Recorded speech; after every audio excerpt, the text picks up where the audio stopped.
Се запознаа за прв танц во јуни, денеска се подготвуваа за трикратно салто. Вака за 10 месеци еволуираа преговорите за името меѓу Македонија и Грција, водени од владите на Заев и Ципрас. Темпото им го засили посредникот од Обединетите нации Метју Нимиц, кој по пауза од повеќе од 3 години го тргна правото од преговарачката маса. Првиот чекор го направи Димитров со посета на Атина во јуни, каде побара поддршка за Македонија, пошто уследи возвратна посета на Коцијас на крајот од август, кој од Скопје порача дека најважно е длабоко во срцето од двете страни да најдат волја за решение на сите проблеми. Барањето на волја за неколку месеци прерасна во средби без кравати и прегратки со изјави дека сега или никогаш е моментумот за надминување на спорот. А моментумот почна да се создава во декември, кога Нимиц по средбата со преговарачите Василакис и Наумовски во Брисел изјави дека спорот може и треба да се реши, најавувајќи нови рунди разговори секој нареден месец. Нимиц, освен што си остана на зборот и следната рунда ја закажа во јануари, на неа и на двете страни им врачи нов сет предлог решение за надминување на спорот. Тоа воедно беше и последна рунда преговори меѓу двете страни на ниво на преговарачи. На следната се соочија министрите за надворешни работи Димитров и Коцијас. Од Њујорк тој порача и дека предлозите со сигурност ќе го содржат името Македонија. Предлогот на Нимиц, темпирано или не, дојде една недела пред премиерите на Македонија и на Грција да имаат својата прва средба во Давос, што им даде доволно време на двете страни да го разгледаат, да се направат консултации, да се исцртаат позициите.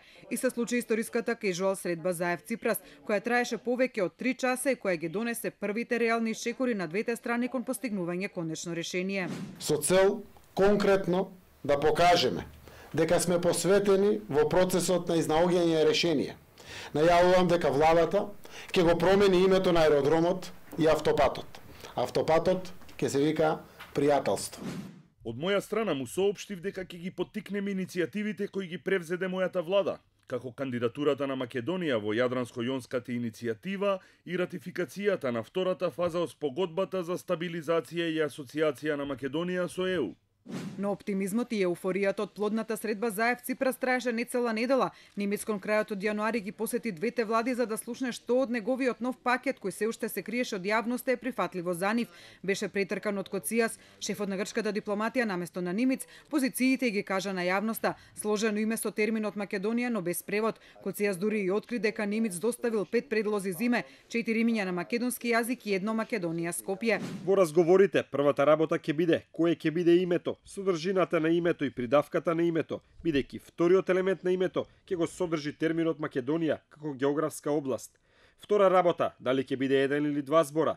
Трето, дали ќе се воведе на јазикот на земјата или на меѓународен јазик, и четврто, дали ќе биде преведено или не. Во интервјуто најави дека Грција на Македонија ќе достави своја нацрт спогодба за надминување на спорот, која ќе се однесува на 7 области опфатени со преговорите: името, употребата на името, идентитетот, јазикот, трговската употреба, акронимите и знаците. Коцијас си црта и нова црвена линија со барање дека за кој било договор меѓу двете страни ќе биде потребно Македонија да направи измени на уставот.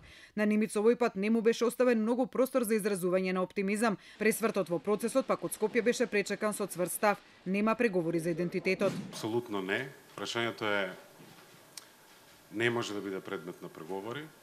Така што ако дојдеме до таа точка за решение да треба да се допира идентитетот, за жал нема да има решение. Грција нова одговори со притисок врз Скопје да каже која одредница е прифатлива за неа за сложено име, како и со неофицијално пуштање на содржината на предлогот на Нимиц во јавноста преку медиумите. Новото име целосно да се усвои за внатрешна и за надворешна употреба, но по интеграцијата во Европската унија, да не постои задолжителна промена на уставот, да нема ексклузивност на терминот македонски и Македонија за економска употреба и новото име да се користи непреведено или преведено по избор на секоја страна. Бе откриени и 5 предлози на Нимиц за името: Република Горна Македонија, Република Северна Македонија, Република Вардарска Македонија, Република Нова Македонија, Република Македонија Скопје. Одговор стигна директно од македонскиот премиер. Ние сме подготвени за географска одредница. Со вакви позиции двете страни заминаа на првата рунда преговори на Нимиц со Димитров и Коцијас. 7-часовните преговори во Виена, иако завршија со изјави дека ќе продолжат, го врати умерениот оптимизам во Скопје. Следеше месец на очекување кога Грција ќе достави нацрт спогодбата до Македонија, во кој двете страни ги повторуваа веќе кажаните позиции за волја на вистината Атина почесто од Скопје. Во тоа јавно исчекување и подвлекување на позициите, Грција повторно изненади Македонија и јавно соопшти дека и го доставила документот и оти чека одговор. Македонската страна, затекната повторно од отвореноста на Грција, брзо соопшти дека и таа доставила своја нацрт спогодба до Атина.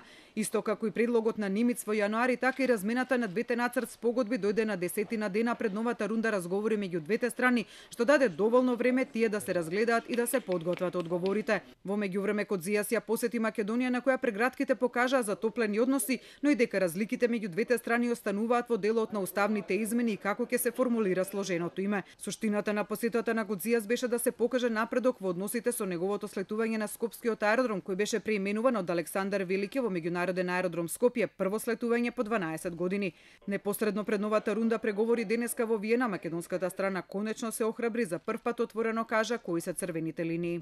Суштината на компромисот, доколку е можен, е на два столба. Едниот столб е македонците мора да бидат македонци што го зборуваат македонскиот јазик. Бидејќи стравот од конкретизирање со одредница на името Македонија, инаку тоа е нашето име, Македонија, ќе биде невозможно да се покрие. Тој страв мора да биде покриен соодветно за воопшто ние да можеме да се отвориме за географска одредница. И тоа што јавно го соопштивме географска одредница е врзано со ова. Тоа не е безусловено. Исто така, таа географска одредница не може да биде недостоинствена. Практично го нема нашето име во ова. И е многу во слејано име. Во слејано. Нити пак слејано е сложено. Истовремено во Атина Коција испрати порака која во јавноста се протолкува како омекнување на реториката. Треба да најдеме сложено име што ќе изразува посебноста и географската позиција на оваа држава.